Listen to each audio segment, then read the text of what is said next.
Galactic Empire in shock. Human technology. They can't comprehend. Admiral Zethkar stared at the tactical display with all four of his eyes, his scaled fingers drumming nervously against the command chair. The massive dreadnought, Imperial Dominion, hung in space like a metallic predator, its weapons systems charging with the familiar hum of Galactic Empire technology. Around him, the bridge crew of various alien species worked with practiced efficiency, their movements coordinated by centuries of military tradition. "Target acquired, Admiral," reported Commander Knight, her insectoid mandibles clicking as she spoke. "Single vessel, unknown configuration. It appears to be primitive."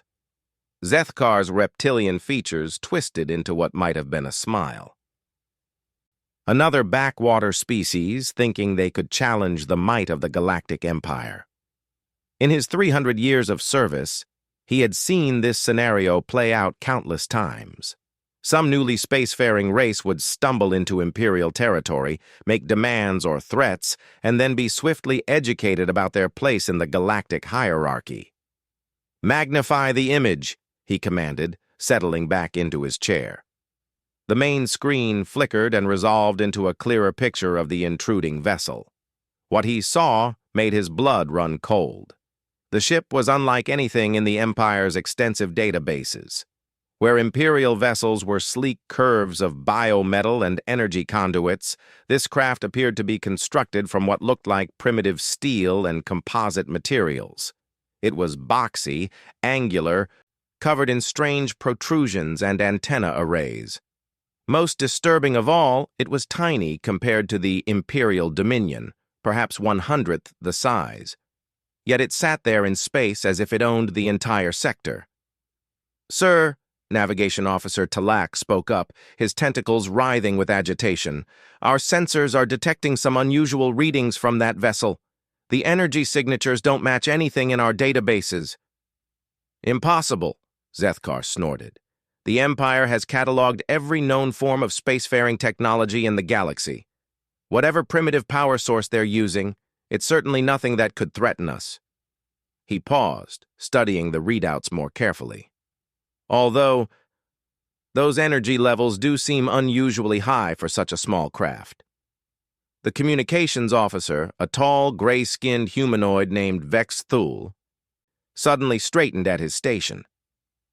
"Admiral, we're receiving a transmission from the unknown vessel. Audio only." "Put it through," Zethkar commanded, expecting the usual pleas for mercy or threats of divine retribution that primitive species typically offered. A voice crackled through the bridge speakers, speaking in what the universal translator identified as a previously unknown language. The tone was calm, almost conversational. "Unknown vessel? This is Captain Sarah Chen of the Earth ship Defiant. You have entered human territory without permission. State your business or withdraw immediately." The bridge fell silent. Zethkar felt his secondary heart skip a beat. The audacity was staggering. A single tiny vessel, crewed by an unknown species calling themselves humans, was ordering the flagship of the Imperial Navy to withdraw? "Humans?" he repeated, testing the strange word.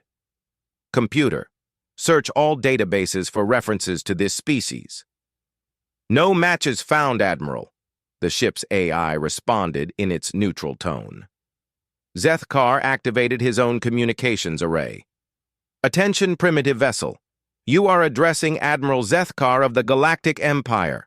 You will immediately surrender your ship and submit to Imperial authority, or you will be destroyed. You have 60 seconds to comply." There was a pause before the human voice returned, and Zethkar could swear he heard amusement in it. "Admiral, this is your only warning. Withdraw from this system immediately. We have no desire for conflict, but we will defend ourselves if necessary." The sheer absurdity of the situation hit Zethkar like a physical blow. A species so primitive they weren't even in the galactic databases was threatening the Empire's most powerful warship? He began to laugh, a harsh rasping sound that echoed through the bridge. "Commander Knight, target their engines. Disable them so we can board and study this remarkable display of ignorance. Aye, sir. Charging plasma cannons. The Imperial Dominion was armed with weapons capable of cracking moons. Its plasma cannons could reduce an entire city to molten slag in seconds. The tiny human vessel wouldn't just be disabled, it would be completely vaporized. Firing, Neith announced.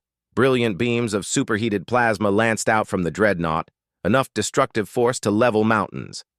They struck the human ship dead center, and accomplished absolutely nothing. The energy simply dispersed. It spread across the surface of the human vessel like water over glass, dissipating harmlessly into space. The ship didn't even seem to notice it had been attacked. "What?" Zethkar whispered, rising from his chair. "What just happened?" "Unknown, sir," Talak reported, his voice shaking. "The energy from our plasma cannons was completely absorbed or deflected. No damage detected to the target vessel." "That's impossible!" Nith clicked frantically at her controls. "Nothing can simply absorb that much energy. The ship should be a cloud of superheated gas." On the main screen, the human vessel began to move. Not the smooth, graceful movement of gravitic propulsion that all civilized species used, but something else entirely. Space itself seemed to bend and twist around the small craft as it repositioned itself to face the Imperial Dominion directly. "Sir," the sensor operator called out, "I'm reading massive gravitational distortions around the human vessel. The readings are off our scales." Captain Chen's voice came through the speakers again, and this time there was definitely steel in her tone. "Admiral, that was remarkably rude. Since you seem determined to learn the hard way, let me demonstrate why you should have withdrawn when asked politely." The human ship moved again, and this time space didn't just bend around it. Reality itself seemed to fold, and suddenly the tiny vessel wasn't in front of the Imperial Dominion anymore. It was beside it, then above it, then somehow it was in 3 places at once. "How is it moving like that?" Zethkar demanded. "Are they using some kind of holographic projector?" "Negative, sir," Talak replied, his voice barely above a whisper. "All 3 signatures are reading as genuine matter. Somehow, they're actually in multiple locations simultaneously."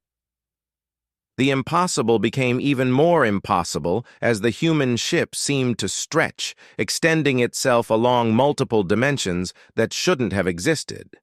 Zethkar watched in growing horror as the small craft began to wrap around his massive dreadnought like a snake coiling around its prey. "All weapons, fire at will," he shouted. "Everything we have." The Imperial Dominion erupted in a display of devastating firepower. Plasma cannons, particle beams, quantum torpedoes, gravitational mines, the accumulated destructive power of 1,000 conquered worlds was unleashed at point-blank range. The energy release was so intense that it briefly outshone the system's star. When the light faded and the sensor interference cleared, the human ship was completely undamaged. It hung in space exactly where it had been, as if the most powerful weapons in the galaxy were nothing more than a gentle breeze. "Admiral," Vexthul's voice was barely audible. "The humans are transmitting again." "This is your last chance," Captain Chen said, her tone now carrying an edge of impatience. "Withdraw immediately, or we will be forced to take action." Zethkar felt something he had never experienced in 3 centuries of military service. Genuine fear. Whatever these humans were, whatever technology they possessed, it was so far beyond Imperial understanding that his most powerful weapons were useless against them. "Sir," Talak reported, "long-range sensors are detecting additional human vessels approaching. Estimated time of arrival, 15 minutes. "How many?" Zethkar asked, though he wasn't sure he wanted to know the answer. "Difficult to determine, sir. They seem to be moving through some form of dimensional fold. Our sensors are reading anywhere from 12 ships to 12,000. The Admiral slumped back into his command chair, his mind reeling. The Empire had ruled the galaxy for over 10,000 years. They had conquered, absorbed, or destroyed every species they had encountered. Their technology was supreme, their military unmatched, their authority absolute. And now, in the space of 10 minutes, everything he thought he knew about the universe had been shattered by a species that shouldn't even exist. "Open a channel," he said quietly. "Admiral?" Vexthul looked confused. "Open a channel to the human vessel. Full diplomatic protocols." The communications officer complied, and Zethkar found himself speaking words he had never imagined he would utter. "Captain Chen, this is Admiral Zethkar. The Galactic Empire requests permission to withdraw from your territory." The response came immediately, and Zethkar could hear what sounded suspiciously like relief in the human's voice. "Permission granted, Admiral. Safe travels." As the Imperial Dominion began its retreat, Zethkar stared at the sensor displays showing the impossible human technology, ships that could exist in multiple places simultaneously. Weapons that could absorb unlimited amounts of energy, propulsion systems that folded space itself. He realized that everything was about to change. The galaxy had a new player, and they had just announced their presence in the most dramatic way possible. The age of imperial dominance was over, whether the Empire realized it yet or not. And Admiral Zethkar had the dubious honor of being the first to witness humanity's introduction to galactic politics. The investigation begins. The emergency session of the Galactic Imperial Council had been called within hours of Admiral Zethkar's transmission. The massive chamber on the capital world of Nexus Prime buzzed with nervous energy as representatives from dozens of species took their seats in the circular amphitheater. High Chancellor Mordun, a towering crystalline being whose body reflected the chamber's lights in prismatic patterns, called the session to order with a resonant chime.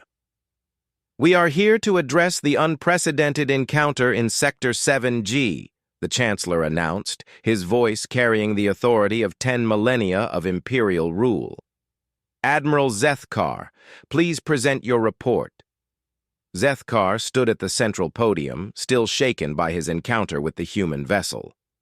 Around him, the most powerful beings in the galaxy waited for his explanation of what everyone hoped was some kind of mistake or misunderstanding. "Honored Council," he began, his voice steady despite his inner turmoil. "At 1430 Standard Time, the Imperial Dreadnought Dominion encountered an unknown vessel of unprecedented technological capability. The ship was crewed by beings calling themselves humans and claimed sovereignty over the entire sector." A ripple of amused chittering ran through the assembled delegates. Councillor Vexithara, representing the militaristic Zorban hegemony, raised one of her forearms. "Admiral, surely you're not suggesting that a single primitive vessel posed any real threat to Imperial forces?" "With respect, Councillor," Zethkar replied, activating the holographic display above the podium. "The encounter was recorded. I believe the evidence will speak for itself." The chamber fell silent as the recording played. Council members watched in growing amazement as the human ship effortlessly absorbed the Imperial Dominion's devastating firepower, then demonstrated spatial manipulation technology that defied every known law of physics. When the recording ended, the silence stretched for long moments. This must be some form of illusion," stammered Councillor Thekmar, his insectoid mandibles clicking nervously. "No species can simply ignore plasma cannon fire of that magnitude." "Our greatest scientists spent decades perfecting energy shield technology," added Councillor Yithgol, her tentacles writhing with agitation. "Even our most advanced barriers would be overwhelmed by a sustained assault from a dreadnought." High Chancellor Mordun's crystalline form pulsed with deeper colors as he processed the implications. "Admiral, what is your assessment of their technological level?" Zethkar took a deep breath. Honored Chancellor, based on what I witnessed, I believe these humans possess technology that is not merely advanced. It appears to operate on completely different scientific principles than anything in our understanding. The chamber erupted in chaos. Delegates shouted questions, accusations, and demands for explanations. Some called for immediate military action, others suggested diplomatic contact, and a few simply refused to believe what they had seen. "Order!" the Chancellor commanded, his voice resonating through the chamber like a bell. "We will address this systematically. I am authorizing the formation of a special investigation committee to study this human technology." Within hours, the Empire's greatest scientific minds had been assembled. Dr. Kethvar, the Empire's leading physicist, and a being whose slug-like species had contributed quantum theory to galactic civilization, led the team. Alongside him were experts in exotic matter, dimensional mechanics, and xenotechnology analysis. "The spatial distortion patterns alone are fascinating," Dr. Kethvar mused as he studied the sensor data in his laboratory aboard the research station, Infinite Inquiry. "Look at these readings. The human vessel appears to have existed in quantum superposition, literally being in multiple states simultaneously until observation collapsed the wave function." His colleague, Dr. Cynthia, a ethereal energy being whose race had mastered plasma manipulation centuries ago, flickered with confusion. "But that's impossible for macro-scale objects. Quantum superposition breaks down at anything larger than subatomic particles. The amount of energy required to maintain quantum coherence for an entire starship would be astronomical." And yet, Dr. Kethvar pointed to the data displays. "Here it is. Somehow these humans have found a way to manipulate quantum mechanics on a macro scale. They're treating the laws of physics more like suggestions." Across the station, another team was analyzing the energy absorption readings. Dr. Morthek, whose crystalline species had evolved to process and redirect various forms of radiation, was particularly puzzled by the data. "The plasma cannon fire didn't just bounce off their hull," he explained to his team. "It was absorbed completely, converted into some other form of energy, but our sensors detect no heat buildup, no electromagnetic discharge, no gravitational waves. The energy simply disappeared." "Could they be storing it somehow?" suggested Dr. Veltar, a cybernetic being whose species had long ago merged with their technology. "Storage would require massive containment systems," Dr. Morthek replied. "The amount of energy from a dreadnought's full weapons array could power a small planet for years. Where would they put it all?" Meanwhile, intelligence services throughout the Empire had begun a frantic search for any mention of humans in historical records. Agent Zixandra, one of the Empire's most skilled information gatherers, worked around the clock accessing archives that hadn't been opened in millennia. "Nothing," she reported to her superiors after days of searching.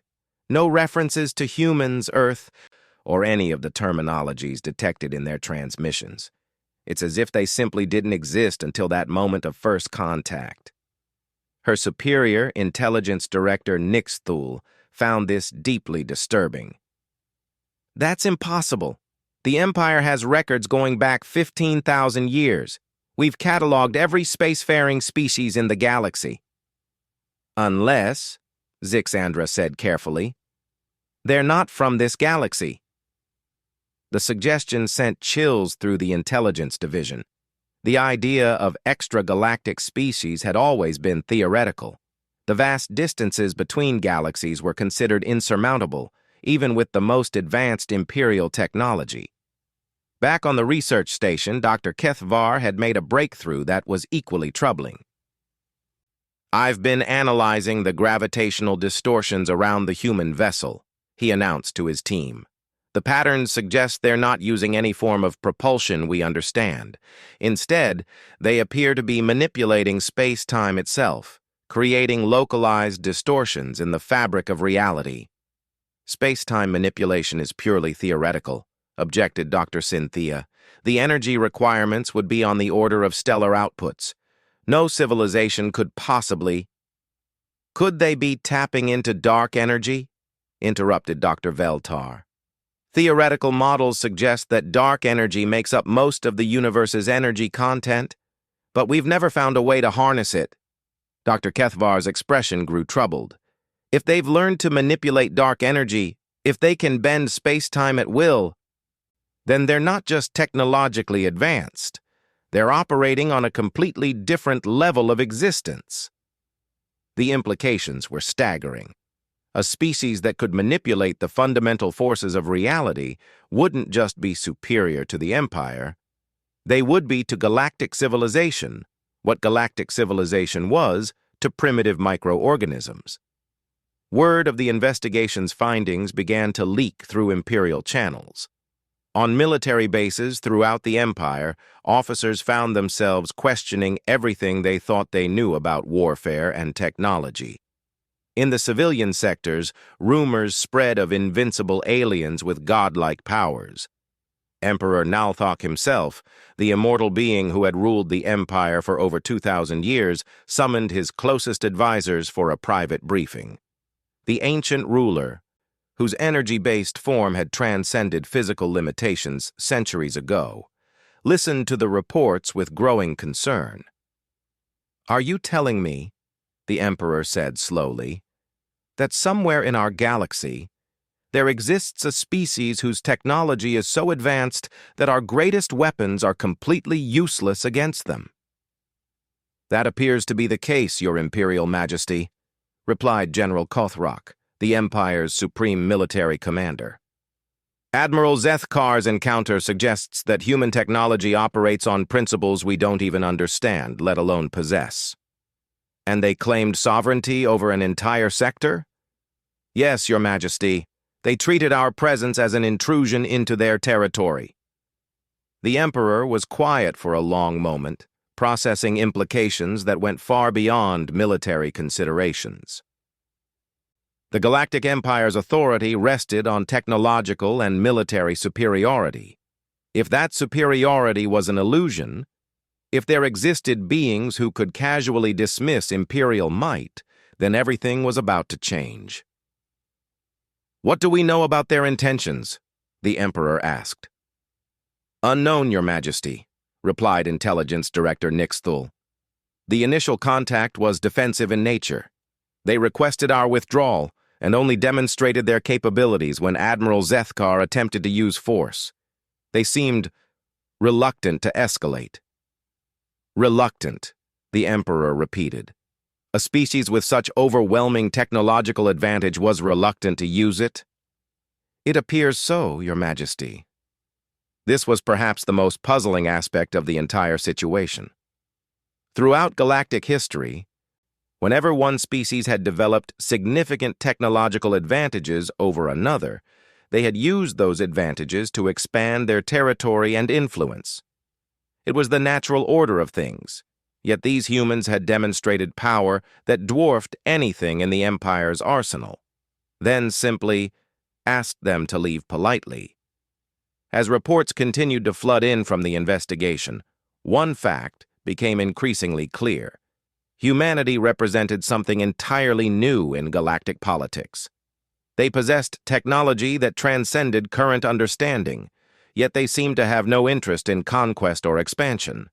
They had claimed a single sector and appeared content to remain there. For an empire built on the principle of perpetual growth and absolute authority, the existence of such beings raised questions that had no comfortable answers. The galaxy was about to discover that they were no longer alone at the top of the technological hierarchy, and no one was quite sure what that meant for the future. The truth revealed. 3 months after the first encounter, Emperor Nalthok made a decision that would have been unthinkable just a year earlier. For the first time in Imperial history, he would personally visit another species as a diplomatic equal rather than a conquering superior. The Imperial flagship Eternal Dominance, accompanied by a small diplomatic escort, approached the edge of human territory under a flag of truce. The response came within minutes of their arrival. Imperial vessels, this is Captain Chen of the Defiant. Emperor Nalthok, we've been expecting you. Please follow the navigation beacon to our diplomatic station. Welcome to human space. The casual familiarity in Captain Chen's voice sent ripples of shock through the Imperial delegation. She spoke to the Emperor of the Galaxy as if greeting an old friend, without any of the formality and protocol that had surrounded Imperial audiences for millennia. The navigation beacon led them to a structure that defied every architectural principle in Imperial knowledge. The diplomatic station appeared to be constructed from crystallized space itself, a translucent framework that bent light and gravity in impossible ways. Energy flowed through its walls like liquid starlight, and sections of the structure existed in dimensions that the Imperial sensors couldn't even properly detect. "By the ancient powers," whispered Admiral Zethkar, who had insisted on accompanying the diplomatic mission. "How is that station even stable? The structural stresses should tear it apart." "It's beautiful," replied Ambassador Til Andra, the Empire's most skilled diplomat. Despite her anxiety about the unprecedented nature of this mission, she couldn't help but admire the elegant impossibility of human architecture.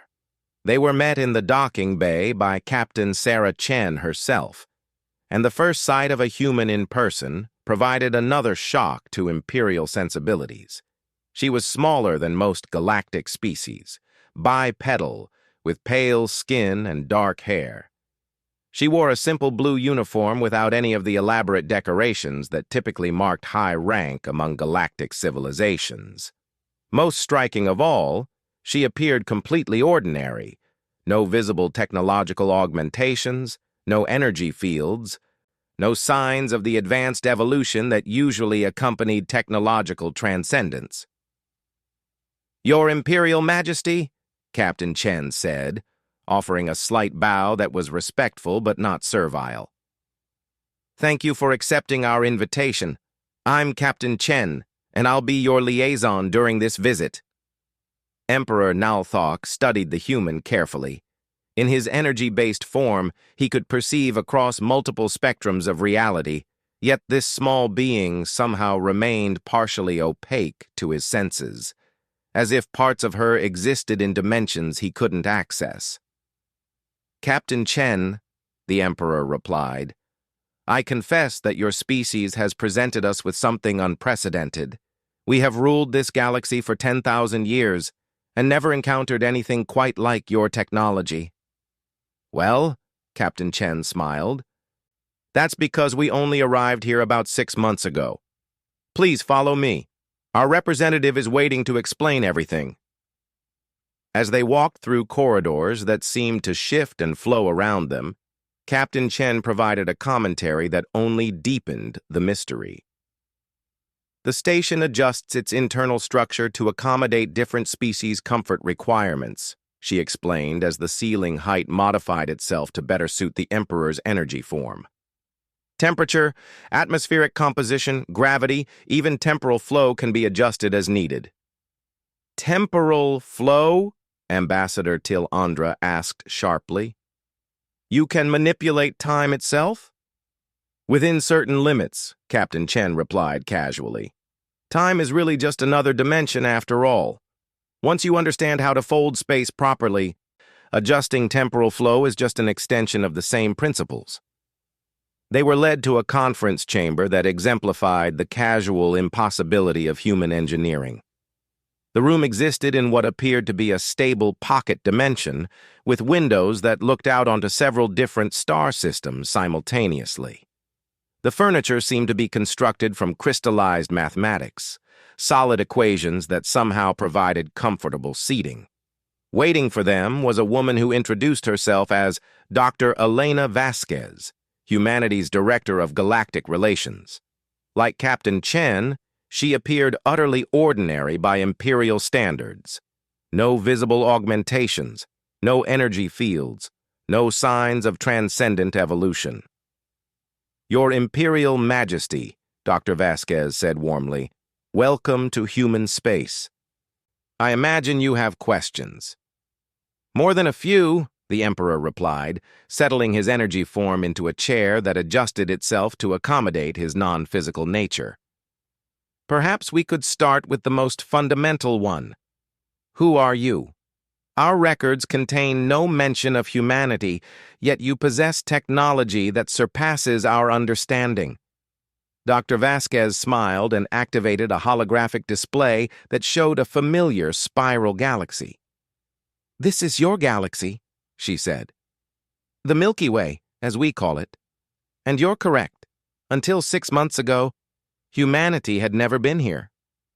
The display shifted, pulling back to show neighboring galaxies.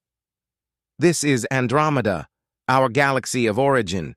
We've lived there for about 50,000 years of local time, though time flows differently between galaxies, so the actual duration is somewhat negotiable." The Imperial delegation stared at the display in stunned silence.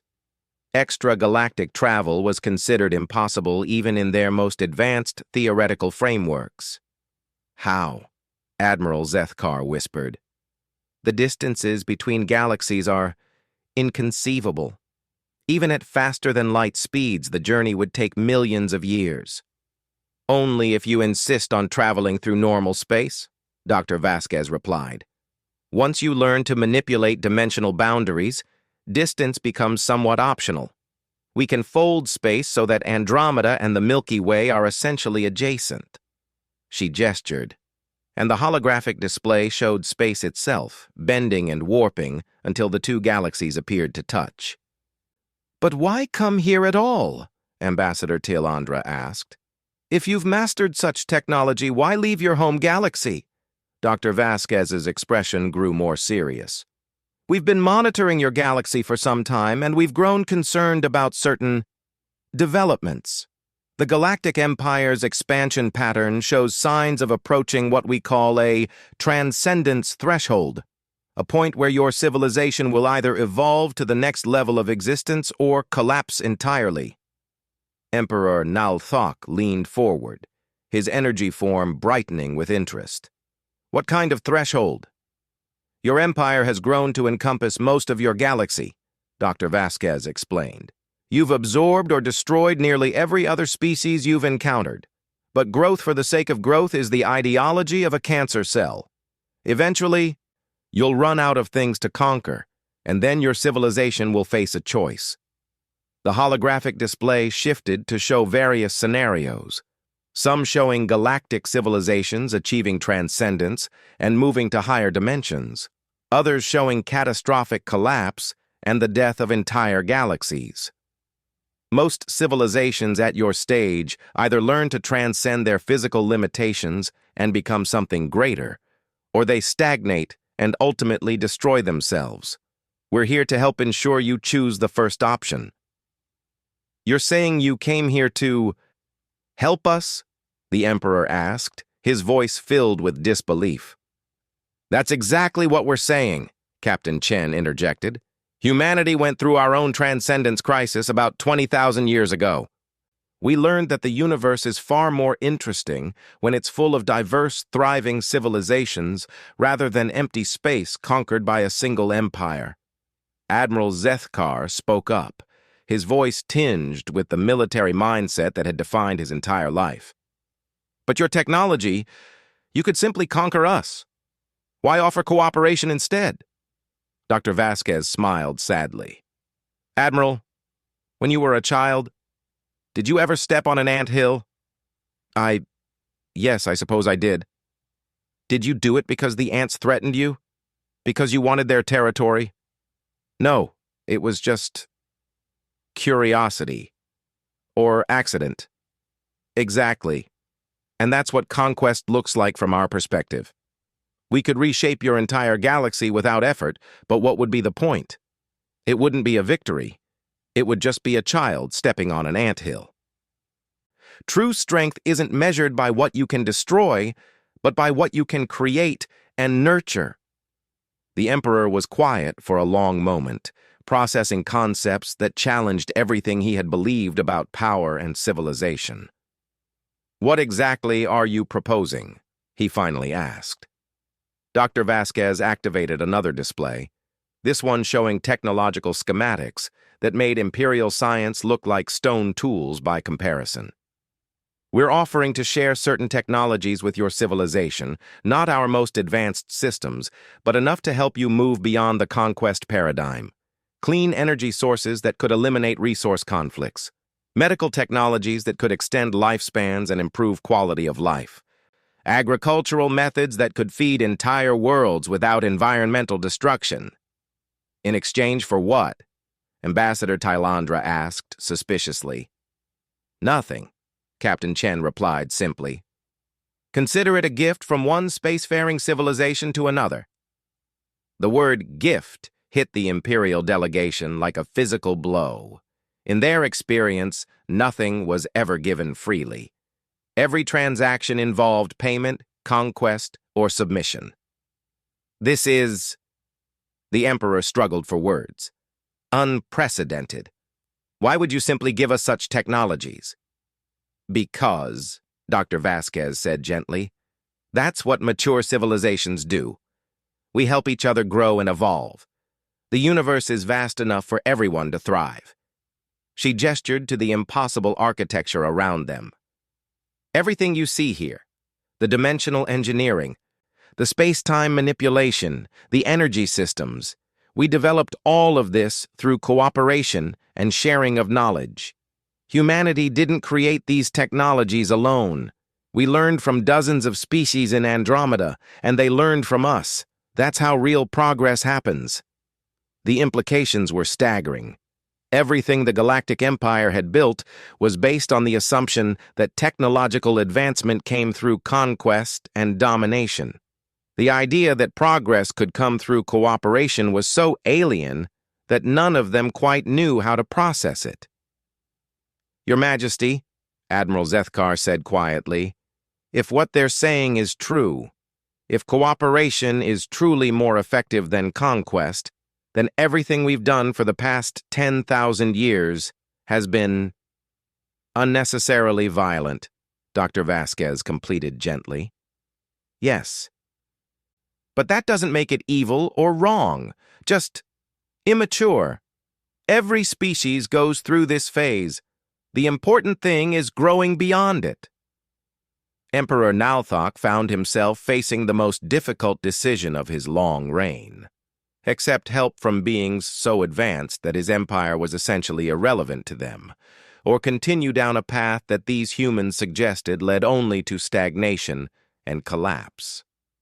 If we accept your offer, he said slowly, what becomes of the empire? What becomes of our way of life? That's entirely up to you, Captain Chen replied.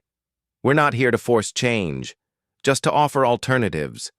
You could use these technologies to continue expanding if you wanted, though we think you'll find that there are more interesting goals to pursue. Such as? Dr. Bao Vasquez smiled and gestured toward the windows showing multiple star systems.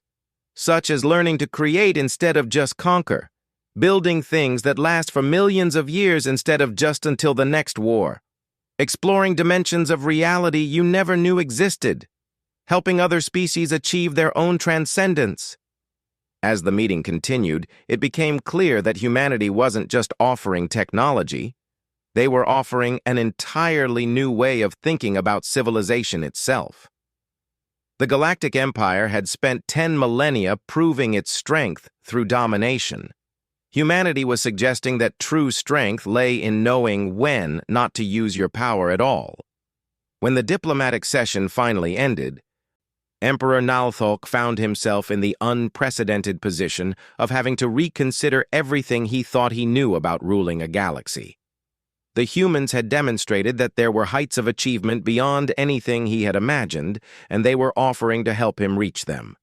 For the first time in 10,000 years, the Galactic Empire faced the possibility of fundamental change, not through conquest or defeat, but through the radical concept of cooperation with beings who could destroy them without effort, but chose instead to offer friendship. The galaxy was about to learn what it meant to grow up.